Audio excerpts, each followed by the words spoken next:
하박국 1장 13절에 하박국은 이렇게 하나님께 기도를 올려드립니다.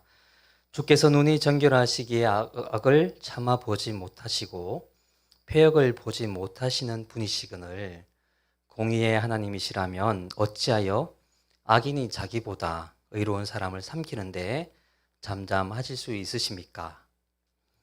예루살렘 내에 있는 강포한 자들, 악인들의 횡포에 고통당하는 이들을 향하여 보고만 있을 수 없었던 하박국이 하나님께 공의를 구하며 하나님께 기도를 했을 때 하나님은 침묵하셨습니다.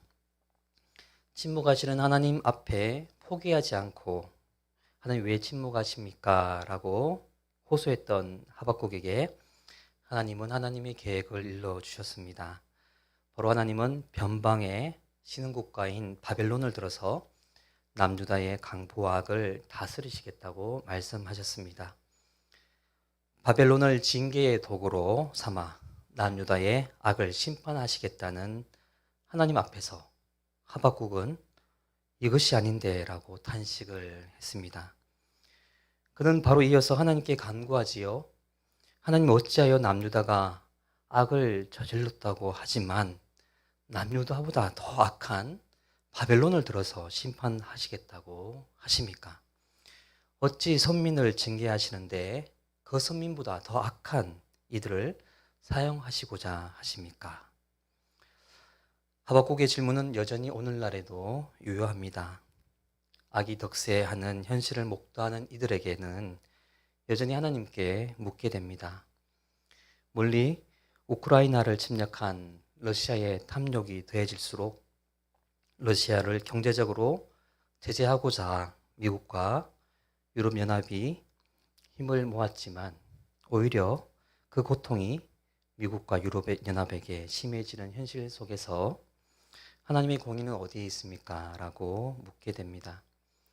우리네 현실 속에서 치솟는 물가도 이 전쟁과 무관하지 않다는 것을 알기에 녹록하지 않은 현실 속에서 우리도 고통을 감내하고 있습니다. 더구나 외적으로 경기에 큰 영향을 주기 때문에 겨우 코로나의 긴 터널을 지났던 소상공인과 자영업을 하시는 성도님들의 힘겨워하는 소식을 접할 때 우리는 괜시리 하나님께 하박국과 같은 심정으로 기도하게 됩니다. 우리는 역사를 이끌어 가시는 하나님에 대해서 익히 알고 있습니다. 그러나 정말 하나님이 이 역사를 어떻게 운행하신지는 이해하기가 쉽지 않습니다. 그래서 우리는 종종 이러한 전지전능한 하나님에 대한 다양한 상을 가지고 내가 그린 그 하나님에 대한 상, 전지전능하신 하나님에 대해서 오해하며 불평하며 하박국 같이 기도할 수 있습니다. 첫 번째로 오해하는 하나님의 상은 하나님께서 우리의 모든 삶의 종말을 결정해 놓으셨다는 그러한 생각입니다. 결정론이라고 합니다. 그러나 이러한 결정론적인 주장에 따라 하나님께서 곧 하나님 때에 곧 종말의 시간을 정해 놓으셨기 때문에 하나님의 계획은 변경 불가능한 것이 되고 맙니다. 인간에게 어떤 선택과 책임을 물을 수 없고 결정론적인 사고 속에서는 우리 인간은 기계로 전락하고 맙니다. 아무런 선택의 고난도 없기에 책임도 없습니다. 더구나 이러한 사고 속에서 우리는 어떠한 희망도 소망도 가질 수 없습니다. 둘째로 쉽게 오해하는 하나님의 상은 하나님은 너무나도 거룩하신 분이시기에 시공간 속에 이 세계를 창조하시고 나서 멀리 떠나 있는 분이라고 여깁니다. 우리는 너무나도 비천하고 거룩하지 못하기 때문에 거룩한 하나님이 어떻게 우리와 함께 할 수 있겠느냐 하는 생각입니다. 이신론이라고 하는데요. 이 생각은 하나님이 이 세계를 창조하시고 그 자체 세계의 질서를 움직이게 해놓고서는 아무것도 하지 않고 하지 않은 하나님이라는 것입니다.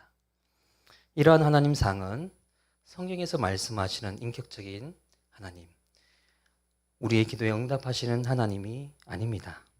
그 하나님은 우리의 삶과는 무관한 하나님입니다. 그러나 진정 우리가 믿는 하나님은 결정론에 갇힌 하나님도 아니고 모든 시공간을 초월하여 홀로 계신 하나님도 아닙니다. 우리가 믿는 하나님은 우리의 기도에 응답하시는 하나님이십니다. 하나님의 신실하신 성품을 따라 모든 어려움에도 불구하고 역사를 주관하시면서 모든 것을 온전하게 이루어 오늘도 창조해 가시는 하나님이십니다. 악을 보시면서 아파하시면서 악을 손으로 바꾸시고자 행동하시는 하나님이십니다. 오늘날 우리의 고통을 들으시며 관계하시며 함께 하시는 하나님이십니다. 오늘 하박국의 기도에 응답하시는 하나님의 모습 속에서 우리는 우리의 삶의 자리에 찾아오시는 하나님을 발견합니다. 1절 말씀입니다. 내가 내 파수하는 곳에 서며 성루에 서리라.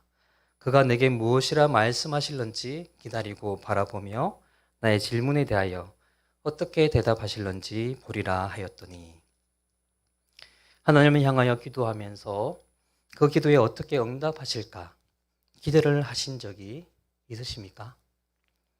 아니면 그냥 나의 어려움을 호소하고 녹두리를 털어놓듯이 감정을 토로하기만 하셨습니까? 신실하신 하나님은 우리의 심령을 온전히 내어놓기를 기다리시면서 들어주십니다. 그리고 우리의 마음에 모든 것을 다 털어놓을 때 정작 그 순간이 바로 주님의 말씀을 들을 수 있는 순간입니다. 내 안에 일어나는 고통과 아픔이 있을 때 내가 정말 신뢰하고 의지하는 사람 앞이라고 한다면 강요하지 않아도 저절로 내 마음에 있는 것들이 터져나오며 호소하게 됩니다. 이처럼 마음에 상한 모든 것을 내어놓는 기도의 시간, 그 시간은 온전히 있는 그들의 모습으로 하나님께 나아가는 시간입니다. 모든 것을 다 토로한 이후에 우리는 잠시 마음의 여유를 찾게 됩니다. 그때 온전히 미세한 음성으로 말씀하시는 하나님의 음성을 들을 준비가 됩니다. 정호성 시인의 바닥에 대하여라는 시를 들려드리고자 합니다. 바닥까지 가본 사람들은 말한다. 결국 바닥은 보이지 않는다고. 바닥은 보이지 않지만 그냥 바닥까지 걸어가는 것이라고. 바닥까지 걸어가야만 다시 돌아올 수 있다고. 바닥을 딛고 굳세게 일어선 사람들도 말한다.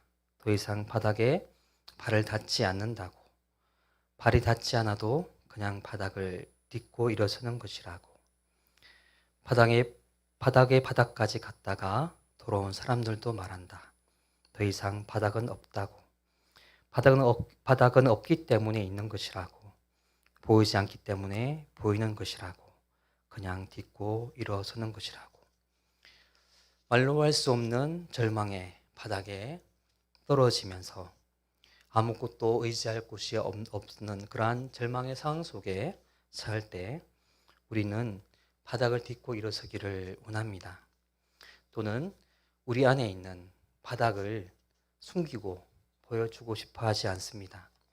바닥이라는 이 단어가 가지고 있는 의미는 굉장히 여러 가지 의미로 해석될 수 있습니다. 한마디로 기도 시간은 하나님께 나의 가장 밑바닥을 보여주는 시간입니다. 아니, 하나님은 이미 우리의 가장 깊숙한 모습, 우리의 밑바닥을 꿰뚫어 보고 계십니다.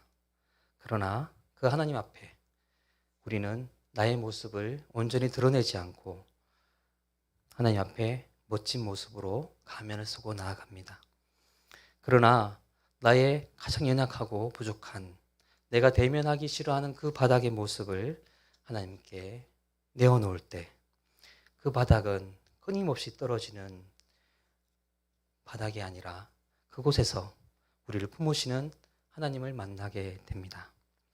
이 바닥에서 하나님을 만났던 사람이 있지요. 바로 엘리야입니다.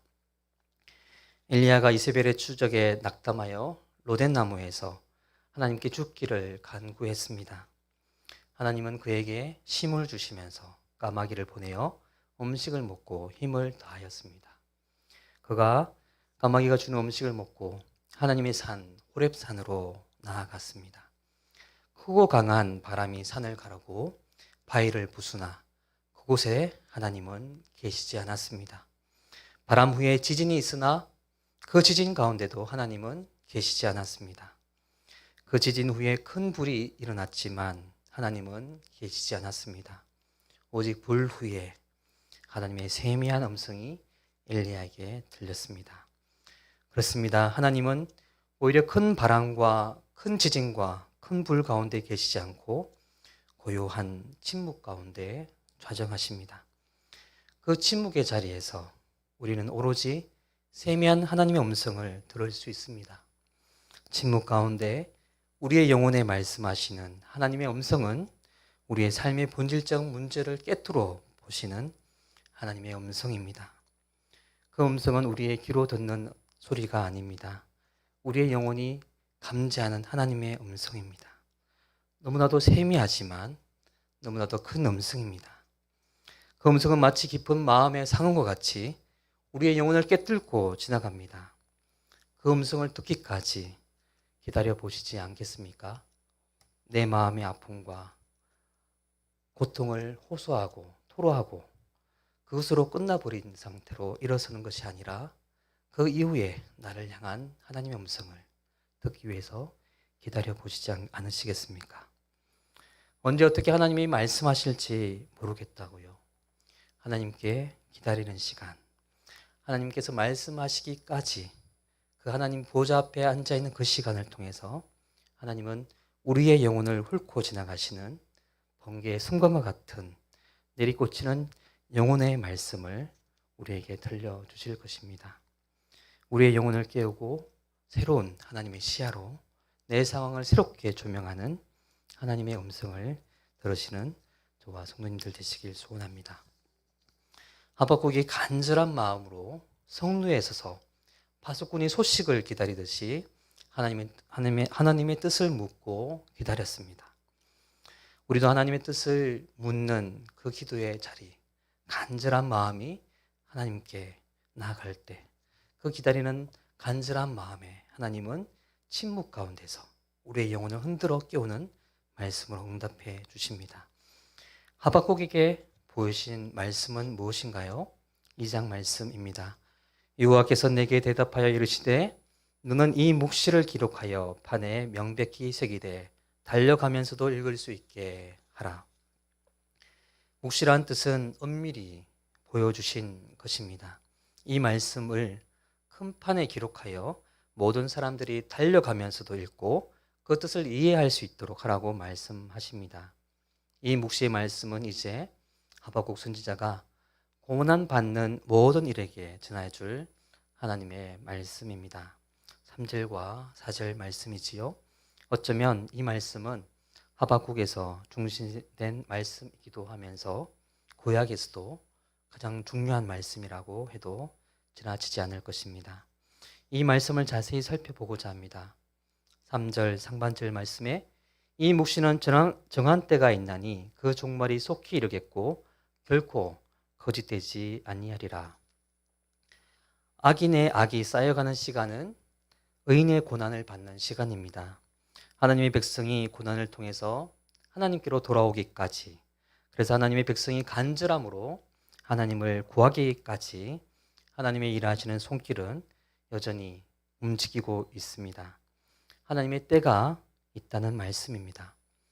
하나님은 지금 바벨론에게 짓밟히고 있는 유다를 향해서 아무것도 하지 않으신 것만 같습니다. 그러나 하나님은 그 순간 하나님의 손길이 진행되고 있다는 역설적인 상황입니다. 우리가 문제를 가지고 하나님께 나아갈 때 하나님께서 그 문제를 해결해 나가시는 방법은 우리의 생각을 넘어서는 경우가 많습니다. 우리는 당장에 그 문제를 즉각적으로 해결해 주시기를 원합니다. 그러나 하나님은 하나님의 때를 기다리라고 말씀하십니다. 문제는 우리가 그때가 언제인지 알 수 없다는 데 있습니다.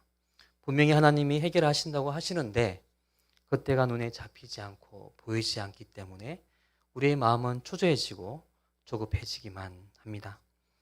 하나님은 하박국의 기도에 묵시로 응답하시면서 지금 현재 바벨론으로 인하여 고통받고 있는 남유다 백성들을 외면하시는 것은 아닙니다. 그러나 하나님의 때는 200년 이후에 바벨론이 멸망하여 역사의 뒤안길로 사라졌습니다. 그렇다면 200년 동안 고통 속에서 하박국의 기도를 듣지 않으시는 분이 하나님이 아니신가요? 라고 반문도 할 수 있을 것 같습니다. 그러나 우리는 지나간 역사를 돌아보며 하박국의 기도에 대한 하나님의 응답이 거짓이 아님을 발견할 수 있습니다. 하나님의 때에 이루실 것을 강조하면서 이미 그때가 지체하지 않을 것이니 기다리라고 말씀하십니다.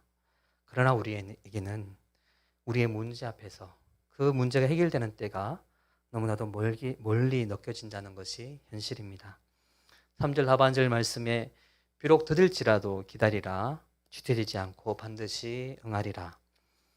우리가 병원에 입원하여서 낫기를 바랄 때, 고통이 우리의 몸을 감싸고 있을 때, 우리는 언젠가 이 병이 나을 것을 알고 있지만 당장에는 아픈 고통으로 힘겨워합니다.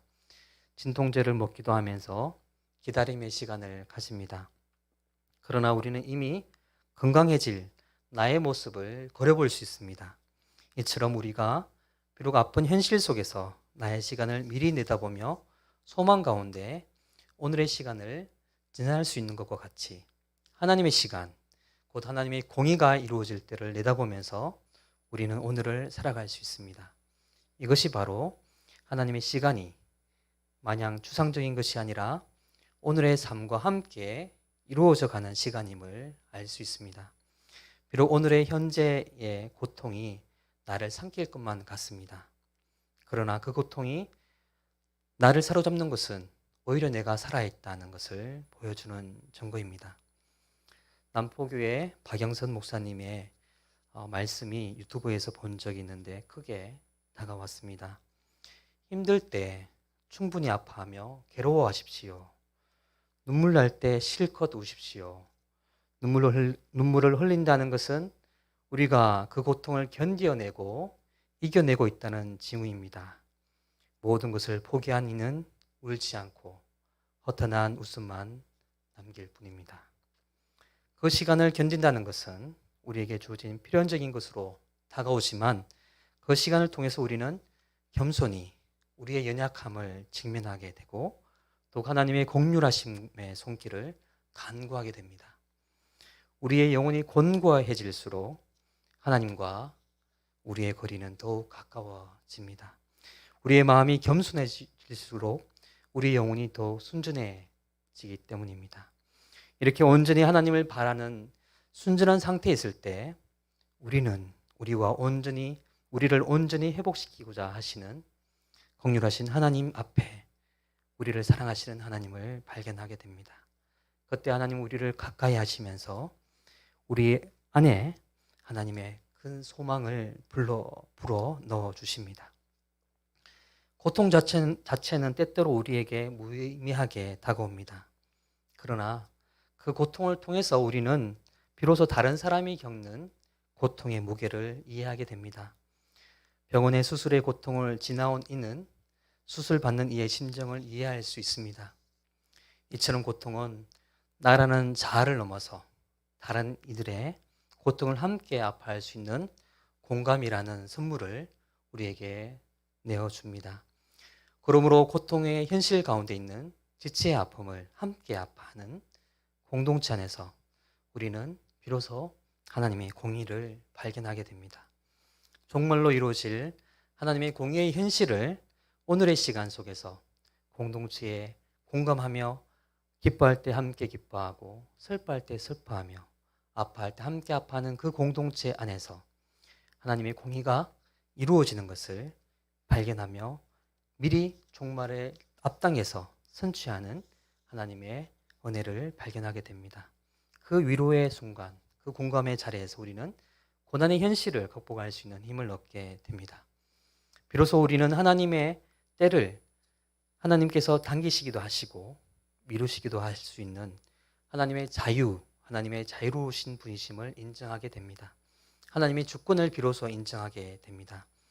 하나님의 때 종말은 우리가 현재 수평적인 시간의 도상 위에서 산술적으로 주어진 시간을 기다리는 기다림이 아니라 하나님과의 관계 속에서 하나님을 전적으로 의지하며 하나님께 나아갈 때 현재의 고난의 순간이 더 이상 고난이 아닌 하나님의 역사하심의 손길 속에서 우리를 향한 하나님의 일하심의 손길이 임하는 자리로 다시금 바라볼 수 있습니다. 그 고난의 시간을 통해서 더욱더 간절한 마음으로 하나님께 나아갈 때 하나님은 나와 함께 하시면서 그 친밀하신 관계 속에서 성장하시기를 원하시는 하나님을 우리는 만나게 됩니다. 그렇다면 오늘의 고난의 의미는 새롭게 해석되어질 수 있습니다. 바로 고통 가운데 하나님과 만나는 그 순간입니다. 하나님의 때에 아직 오지 않은 종말은 하나님께서 온전한 공의를 이루시는 때입니다. 그 때를 소망하며 오늘의 고난을 승화시킬 수 있습니다. 또한 그 고난을 함께 나누는 공동체를 통해서 종말의 공의를 오늘의 이 시간에서 함께 누릴 수 있습니다. 그러하기에 우리는 이 순간을 지나갈 수 있는 진정한 믿음이 필요합니다. 4절 말씀입니다. 보라, 그의 마음은 교만하며 그 속에서 정직하지 못하나 의인은 그의 믿음으로 말미암아 살리라.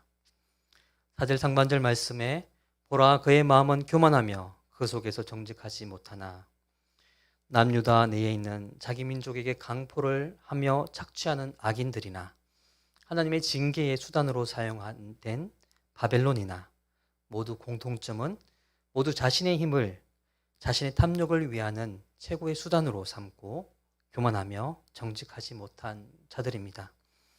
악인을 심판당하는 그때는 악인이 심판당하는 때는 언제입니까? 악인의 교만이 가장 높아질 때입니다. 그들의 교만이 최고의 지경에 이르렀을 때 그 교만으로 행한 모든 일들이 부메랑이 되어 그들에게 되돌아갈 때 바벨론이 언제 그렇게 번영했던가 하듯이 흔적도 없이 사라지고 맙니다. 역사의 수레바퀴 속에서 영원할 것 같았던 대제국이 오늘날에는 단지 역사책의 한쪽에 한 페이지를 차지할 뿐 변함없는 하나님의 공의의 손은 우리의 좁은 시야를 넘어서 이루어지고 있다는 사실은 변함이 없습니다. 4절 하반절에 의인은 믿음으로 말미암아 살리라고 말씀하고 있습니다. 그 믿음은 어떤 믿음인가요? 히브리어로 에무나라고 발음하는데 이 뜻은 성실하다입니다. 우리말로 한결같다라는 말입니다. 악인이 득세할수록 의인의 고난은 심하여질 것입니다. 그러나 그 고난 가운데 좌절하지 않는 것은 하나님의 신실하심, 하나님의 일하심의 손길이 여전히 오늘의 삶에 임하고 있다는 하나님에 대한 신뢰 때문입니다. 또한 고난 가운데 있는 나를 감찰하시는 하나님이 여전히 오늘도 우리와 함께 하신다는 것을 신뢰하기 때문입니다. 우리의 삶의 환경이 부침이 심하고 어려워진다 하더라도 그 환경을 넘어서 신실하신 하나님이 나를 감찰하시고 함께 오늘의 삶으로 인도하신다는 믿음을 갖기를 소원합니다. 믿음, 곧 성실함, 한결같음. 어떤 순간에도 크게 흔들리지 않고 오늘의 삶을 살아가는 저와 성도님들 되시길 소원합니다. 그리고 늘 함께하는 지체들과 함께 기뻐하고 아파하는 공감을 통해서 하나님의 공의를 이루는 삶의 자리를 함께 넓혀가시는 저와 성도님들 되시길 소원합니다. 기도하시겠습니다.